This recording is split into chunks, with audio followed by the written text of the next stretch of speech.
Culture fit, culture add. Let's talk about how you assess candidates against your company's values. I think it's really important to have search discipline so that going out, we've agreed on the set of competencies that we're hiring for and making sure that we're going out and aligning on those competencies instead of getting a rough assessment of whether this person is right for the role or is a good culture fit. What does that mean to actually prepare folks to interview and ensure that they're really focused on whatever the task is at hand? So when we start a search, we do a discovery session with the hiring manager, and we sit down to talk about what are the key things that we're trying to achieve here. And then out of that comes a set of competencies. Everybody has a set of this information, and we assign to different people on the panel what competencies that they should be interviewing against. I think it does take a lot of ambiguity out of the equation because people have to come to the table and justify why they think this person isn't a good fit. We have a very similar approach in our panels. We prepare everyone with the competencies prior, who's going to interview them what.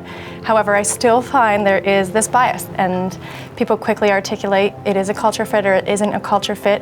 And I often have a hard time, even on the other interviewees on the panel, is really teasing out what did you mean by that and how did you uncover that? Was it truly through skills and competencies, or was it through a biased opinion you had of them for whatever reason based off personality or the feel they got when you walked in? And it's not just all about fitting with them as personality outside of the office, but it is a lot about how they work internally within the office. Are they an add, and is this a great addition to the team that maybe feels different than what everyone else feels like today? Because that could be the right culture add to the team versus just looking for like-minded people as a culture fit. And Nick, from your point of view, you've been in many startups, many of which I think of like they had their own culture for sure. Yeah. How do you think about this? You nailed it for me when you described culture fit as values. Values, like that feels the opposite of startup environments and startup culture. We don't describe culture fit or talk about culture fit at all in our panels, in our evaluation criteria. So me in a room with a candidate asking, what are your values? What's important for you to be true in the next company where you're going to work?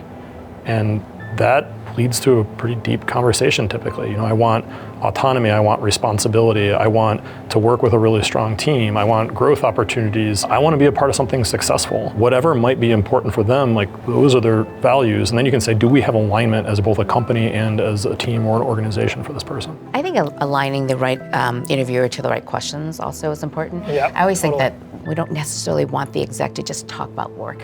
How do you live your life? How do you show up that's aligned with who we are? Do you really, champion our mission? Are you a good host? Do you engender a sense of belonging? So having a separate conversation around who the person is holistically, I find is another good signal. I actually really love to try and direct it more back to values. They've applied to your company for a reason. Like, what do they love about your brand or who you are? Like, that's a great opener and really hopefully taps into their values of why you're here today. Oh, well, you're a high growth company and I want to win with you, or this brand meant something to me since I was a child and here's why I want to come to work today. When I ask this question to my panels, I ask, what will this person add to the team? How does the team get stronger by adding this person to the team? I want to see something objective, and that what I'm really asking is how does the culture of the team improve? But I'm not asking in a way where they're like, oh, well, I'd really enjoy spending my time with them. Understanding what your company values and then assessing against those things is going to be important regardless, and no matter what the situation, no matter who the candidate, that is the glue that keeps people connected in organizations. And at the same time, hiring people that may be different does not translate into someone who is not a culture fit or not a culture add. In fact, they could be the opposite. They could be advancing your company in ways that you never thought about before. So the more conscious and aware we can be of what it is that our companies value, and making sure that our interview and assessment process is focused on those things in a structured way that people are prepared ahead of time, the better the outcomes will be.